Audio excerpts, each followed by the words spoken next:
We grew up in a situation where we experienced housing poverty. We've been evicted a few times, classed as homeless. So it really resonated with me when I started to see people in our city, in our streets, who needed safe accommodation. There was a report that said something like there's 800 households in hotels in Liverpool. So the council are paying £13 million, I think, a year. And this is not against the council, this is just highlighting the need for accommodation, need for proper long-term accommodation. So after working in the charity sector for so long, after setting up a few projects with housing, with previous charities, I thought it was time to set up the Hope Foundation. We originally set up to make a difference with housing, but we're also very holistic as an organisation. We want to help people with the root causes of their issues. Homelessness is complicated. It isn't often just about a house. It's about the situations before that. So we're able to get alongside people, actually hear their story and work together with them to try and provide a long-term solution. One of our taglines is because everyone deserves a safe place to call home, and we absolutely believe that. We've worked with people who were homeless or rough sleeping, couch surfing, and we've seen them go into accommodation that just wasn't acceptable. And within a short space of time, they end up either back on the streets or in a hostile situation again because it's just not a home. So our goal is to provide a long-term sustainable home with support, people having somewhere, a community they can work with, people they can ask for help when they need it, people who are going to be there, love them, really care about them as a human being and not just as a number. 4 years, we have been a completely voluntary run organisation, and all the projects have just grown out of need.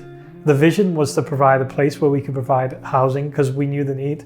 After becoming established and working with the local community, we realised there was other needs. So every one of our projects is in response to a need that has been found in the area. Now what we're seeing is the cost of living off the back of COVID and a bunch of other things affecting local people. So we set up a coffee morning, Mondays and Fridays, where people can come in, access advice and support. We run a digital inclusion class so people can access our internet cafe. We have a parent-toddler group that's just recently started. We've got another project, which is the Refugee Resettlement Project, works with West Lancashire Council and Lancashire County Council. We didn't want to just set up a project and say, this is what you need. We were able to say, what do you need, what's needed, and then actually provide a holistic response to that. I mean, the last 4 years has been a massive personal journey for myself. When I left my other role, I knew for a fact the timing was right. I really felt God calling me into a different place. So I've technically been unemployed for the last 4 years, but I have seen every single day the provision of God, whether it be through the Hope Foundation or in my personal life. God's been faithful. When he calls you into a place of trust, he always pays it. There's one of those sayings, when it's God's will, he pays the bill. Relying and trusting and going back to the faithfulness of God every step of the way.